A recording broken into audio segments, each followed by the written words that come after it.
அனைவருக்கும் வணக்கம். இது உங்கள் பிரமிட் ஐஏஎஸ் அகாடமி வழங்கும் ஜனவரி 3ஆம் வாரத்திற்கான டாப் 10 நியூஸ். ஜனவரி 12 உலக தமிழ் புலம்பெயர் நாளாக கொண்டாடப்பட்டு வருகிறது.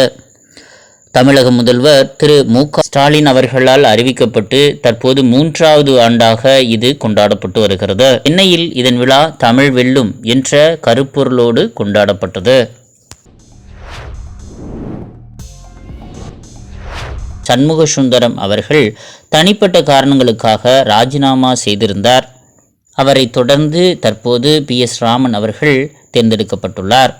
இவர் ஏற்கனவே 2009 முதல் 2011 வரை தமிழகத்தில் அட்வொகேட் ஜெனரலாக இருந்தவர் என்பது கூடுதல் தகவல்.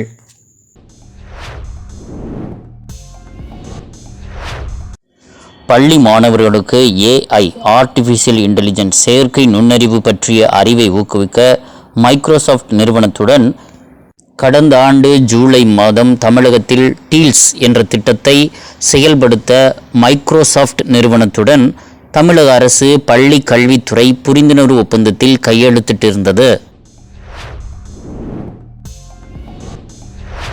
மத்திய பிரதேசம் காந்துவா என்ற பகுதியில் நர்மதை நதிநீர் தேக்கத்தில் ஓம் காரேஸ்வர் என்ற அணையில் 600 மெகாவாட் சூரிய ஒளி மின் உற்பத்தி செய்யும் உலகிலேயே மிகப்பெரிய மிதக்கும் சூரிய ஒளி மின் நிலையமானது வருகின்ற மார்ச் மாதம் துவங்கப்பட உள்ளது.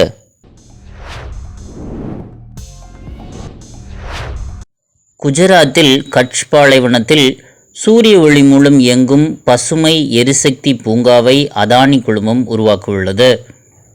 இங்கு சுமார் 30 ஜிகாவாட் மின்சாரம் உற்பத்தி செய்ய வாய்ப்புள்ளதாகவும் அந்நிறுவனம் தெரிவித்துள்ளது.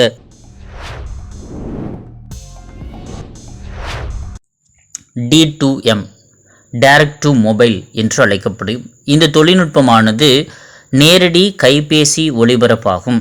அதாவது இணைய தொடர்பு இன்றி நேரடியாக சில FM ரேடியோ போன்று சில வீடியோக்களையும் இலவசமாக இதன் மூலம் காணலாம் என்று கூறுகிறார்கள். இந்த தொழில்நுட்பத்தை ஷாங்கியா லேப்ஸ் மற்றும் IIT கான்பூர் உருவாக்கியுள்ளது.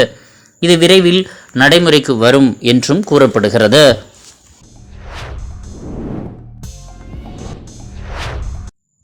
கல்வி, சுகாதாரம், வாழ்க்கை தரம் போன்றவற்றை அடிப்படையாக கொண்டு கடந்த 9 ஆண்டுகளில் 24.8 கோடி பேர் வறுமையில் இருந்து மீண்டுள்ளதாக நிதி Aayog national institution for transforming India தெரிவித்துள்ளது. அதாவது 2013-14 ஆண்டில் வறுமை சதவிகிதம் 29.17ஆக இருந்ததாகவும் தற்போது 2022-23 ஆண்டுகளில் அது 11.28% குறைந்துள்ளதாகவும்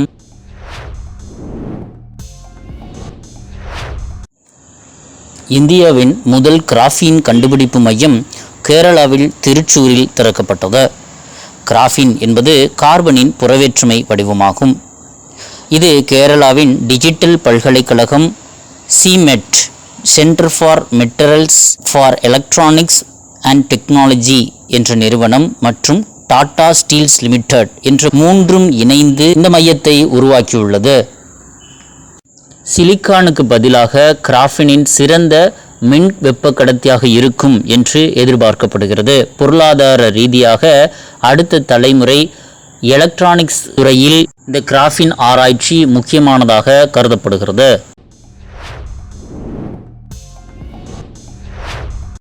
இந்தியா அர்ஜென்டினாவுடன் லித்தியம் ஆய்வு மற்றும் சுரங்க திட்டத்திற்கான ஒப்பந்தத்தில் கையெழுத்திட்டுள்ளது. அதாவது இந்தியாவின் கபில் காஞ்சி பிதேஷ் இந்தியா லிமிடெட் என்ற அரசாங்க நிறுவனம் அர்ஜென்டினாவின் அரசாங்க நிறுவனமான கேட்டமார்கா மினரி எனர்ஜெட்டிகா சோசியேட்டட்